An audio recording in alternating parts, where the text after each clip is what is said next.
There are very few things in the automotive world that stay very relevant and very iconic even after generations of existing. And one of those things is the 7-slat grille of a Jeep. This, ladies and gentlemen, is the brand new Wrangler. It's called the JL generation. It's of course a larger car. It's a lighter platform. So let's look first at what's new.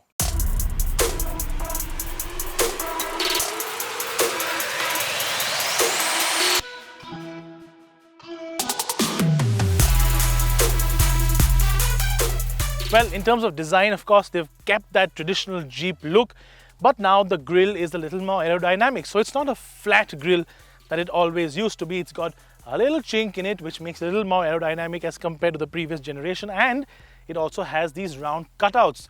Now that's a bit of a throwback, a hark back to the design of the CJ5 Jeep. And if you are wondering what a CJ5 looks like, well, here is what that is.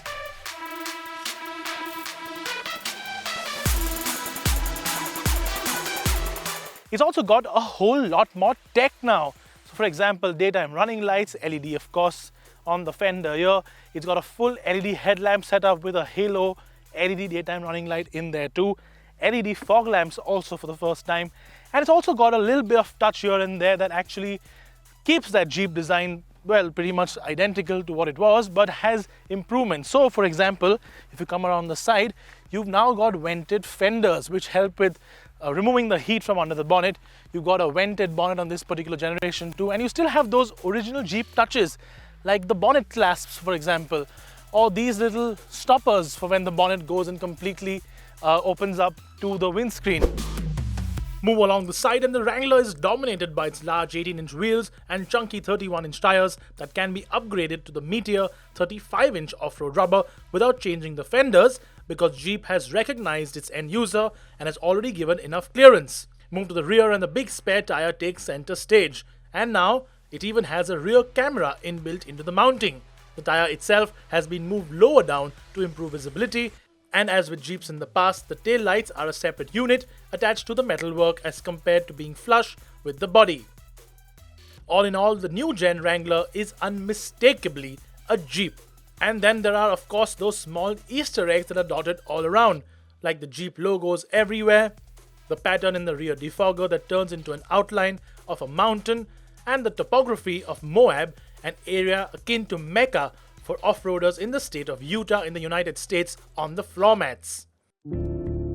So first impressions on the interior of the new Wrangler, everything feels a lot better built, everything feels a lot better put together. Leather wrap dashboard up top here, the quality of the plastics, while they still are improved, they still feel very tough. They can take a lot of abuse, and trust me, these cars do internationally take a lot of abuse. They do go off-road all the time, and it's the attention to detail that I really like. Like for example, these little Allen bolts holding the console together here is quite cool. Now a lot of little design bits have been carried forward from the last gen. For example, the window switches are still on the center console because these doors do come off. A couple of bolts and out they go. But the big update on the new Wrangler, of course, is that central screen. It really brings the Wrangler to this decade because the last generation car didn't have that. And it's an 8.4-inch in touchscreen, quite responsive to Apple CarPlay, Android Auto, stuff that you'd really expect in a car in 2019. A nice little screen in the middle of the instrument cluster here shows a lot of information. Very high definition screen too. It's very crisp, the sort of font, the kind of information it shows, very nice and crisp. And I do like the colors that Jeep has used in the instrument cluster too. The orange really offsets everything off quite well. It also has the screen, the touch screen also has off-road pages, which is a feature here, which shows stuff like the drivetrain or the steering angle, accessory gauges which include coolant temperature, oil temperature, etc., and even pitch and roll, stuff that we will show you in more detail a little later when we do take the car off-road. But in general, especially in this all-black theme with a nice little white stitching on the seats and on the dashboard, the Wrangler now feels a lot more upmarket. It feels grown up, almost justifiable to the price point that it commands. While the Wrangler's interior is a great place to be in terms of features, one would have expected it to be a little more spacious. And while in terms of headroom, shoulder room and a sense of airiness in general, you are well taken care of, the legroom for the driver is a matter of concern, especially if, like me, you have large feet with a set of size 13 shoes. And what is even more annoying is the lack of a dead pedal. This lack of leg space though is mainly because of the large transmission tunnel taking up a fair bit of space. That said, space for rear passengers is more than adequate, although the much smaller door at the back does mean ingress and egress is a slight task.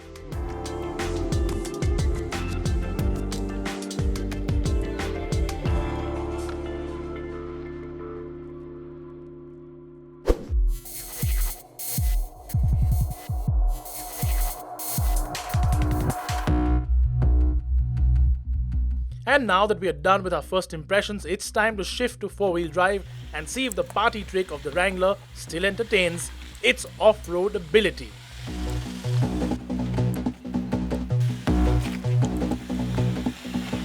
This is where the Wrangler immediately feels at home. And boy am I glad to have a good old-fashioned four-wheel drive selector lever.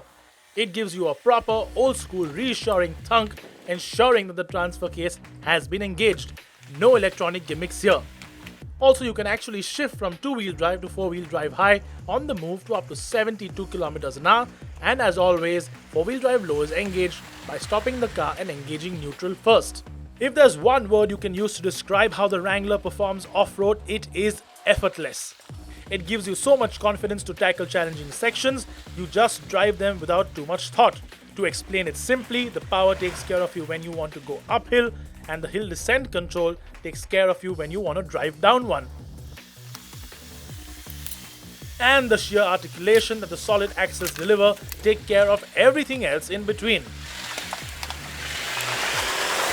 The Wrangler pretty much goes where you point it. It has an approach angle of 41.8 degrees, a departure angle of 36.1 degrees, and a breakover angle of 21 degrees, and this means you can get into and out of some pretty steep ravines. While on paper the 215 mm of ground clearance might feel too little for a hardcore off-roader like the Wrangler, one must remember though that the figure is measured using a loaded vehicle in India. In fact, the Jeep we get in India is rated at 242 mm in other international markets. So the last thing you have to worry about are speed breakers, or for that matter, dividers.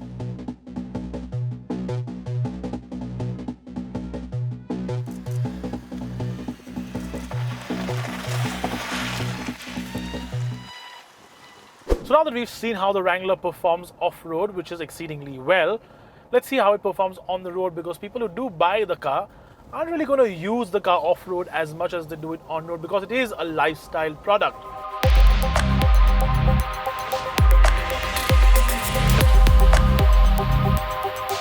And honestly, as a comparison to the last gen Wrangler, which didn't really drive very well on-road or on tarmac, this one is leaps and bounds ahead, and mainly that's because of the fact that this is now a lighter car, but it's also because of the fact that you now get a new 4-cylinder engine as compared to the V6 that you got in the earlier car. But don't scoff just yet, because this new 4-cylinder 2-liter turbocharged motor makes 268 horsepower and 400 Newton meters of torque, and that's more than enough to get this car going. Now, if you compare the power figures to the V6 of the previous generation, the horsepower is actually a bit down, but the torque due to the turbocharged engine is considerably higher, and the peak torque is available much lower in the rev range at just 3000 rpm as compared to 4100 rpm, and this means more usability on the road and a less stressed out engine while off it. The new engine is mated to an 8-speed gearbox, and the difference in the way it goes through the gears is immediately noticeable. Quicker, smoother, and with less power loss between shifts. But while power delivery is impressive, the way the Wrangler handles on-road is compromised by those tires. The front end feels light, the steering is slow to respond, and the Wrangler clearly doesn't enjoy corner carving. The unconnected and vague drive feel the previous gen Wrangler steering had, however, has been replaced by a much more planted feel. The suspension too has been retuned. While you can drive through Maruti 800 size holes without a care in the world, and the ride is so much better than the previous gen Wranglers, ride quality in general still isn't ideal. Sure, it absorbs bumps well, and on a bad road nothing feels as invincible, but there is still a fair amount of bounce over uneven surfaces, and that isn't very comfortable. So there you have it. The new Wrangler looks nicer, has a much better put together interior with a lot more features too. And then there's the fact that it is now more refined and nicer to drive on road. While some people might be put off by the 63,94,000 rupee price tag, it does exert considerable pull on those who like hardcore off-road driving. This is, after all, one of the best off-roaders in the world, if not the best. Would we have one? In a heartbeat. It is just so real and has so much character.